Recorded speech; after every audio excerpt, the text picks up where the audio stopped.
I go downstairs to see Sally playing with 5 other guys and a dog.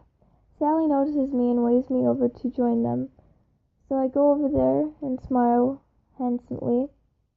"Alright, boys, introduce yourself to Rose," Sally orders. That was actually really cute. "I am Mesky," a guy with a black hoodie and a white mask says, and then he continues. "And that's Hoodie. He's shy." Mesky gestures over to a guy with a yellow hood with his face being covered. "I am Eyeless Jack. You can call me EJ," says a guy in a grayish or blackish hood. "Hey, sexy, I'm Ben Drown. Nice to meet you." This guy happens to be shorter than me, and he's wearing all green, and he has blonde hair. I couldn't help but notice that he looks like someone from Legend of Zelda. "That dog over there is Smile. He's Jeff's dog," Sally says. I simply nodded my head. Well, guys, it's nice to meet you all. You too, Smile." I said that with a smile. "By the way, I'm Rose." "What a gorgeous name for a gorgeous girl," Ben says. "You can stop flirting with me now. It's kind of getting annoying." That makes all the guys and Sally laugh except for him. All Ben does is pout. We all looked up the stairs when we heard a door shut and 2 pairs of footsteps. Jeff and Slendy start to come down the stairs. When Jeff looks up, we both make eye contact. Sally notices this and giggles like a little schoolgirl. Then again, she is only 6. "Are you ready to go, Rose?" "Yeah, Jeff. Let me just say goodbye." He nods his head and goes to stand by the door to wait for me. I look over at all the other creepypastas and smile. "Bye, guys. Maybe I'll see you around sometime." After they shared their goodbyes, Slender teleports Jeff and I to my house. "So, Jeff, what did you and Slendy talk about?" I asked, eager to know. "You'll find out soon. For now, let's just relax and watch some movies." I agree. As soon as I knew it, we're sitting there watching the Hangover movies. Jeff and I finished watching the movie Scream. Of course he picked it out, but I wasn't scared. After the movie was over, I looked over at him with a stern look on my face.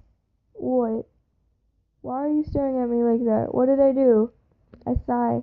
It's obvious what I want to know. "Jeff, what did you and Slender talk about?" He looked like he was going to say something, so I interrupted. "Now, Jeff, I deserve to know what it's about, since it is about me after all." Jeff sighs, knowing that he won't be able to get out of this easily.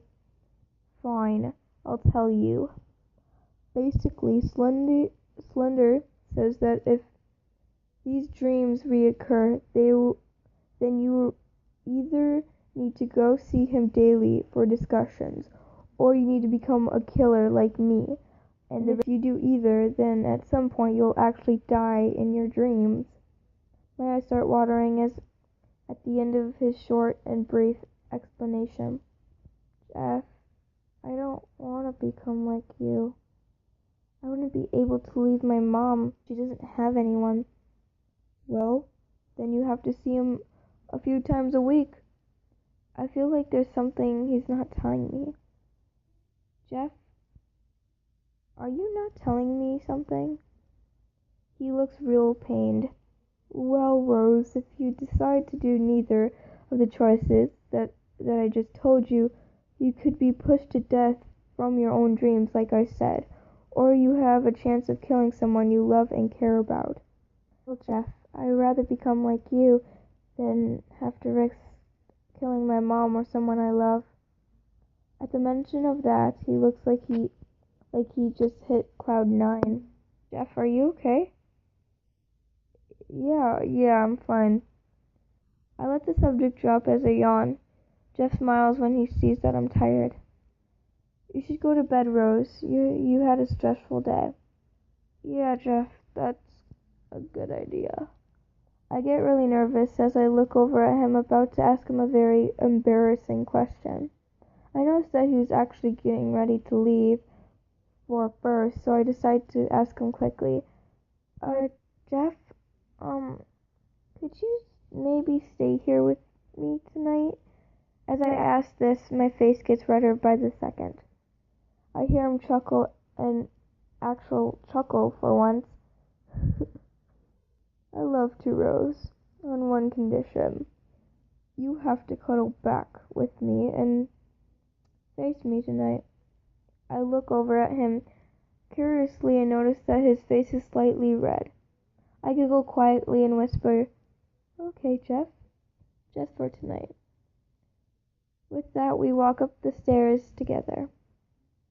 On the way up, I couldn't help but feel like Jeff and I got closer somehow, without either of us knowing it. I'm almost 100% positive that if this was when we first just met each other, we would have died of laughter. When we get up to my room, I change into my PJs in the bathroom and walk out to find Jeff shirtless laying on top of the blankets. Looking kind of cold and lonely. I just giggle quietly. Jeff, you know you could just sleep with me under the covers, right? With that, he quickly gets up and jumps under them. I climb into bed and get comfortable with him. I remember the deal we made, so I roll over and face him, chest to chest. And I smile at him. I feel his arm wrap around me, pulling me closer to him in the process. We both get comfortable with each other when I whisper something strange. Jeff? For some reason, odd reason, I feel really safe with you right here, right beside you, holding me. I hear Jeff let out a light hum for a response.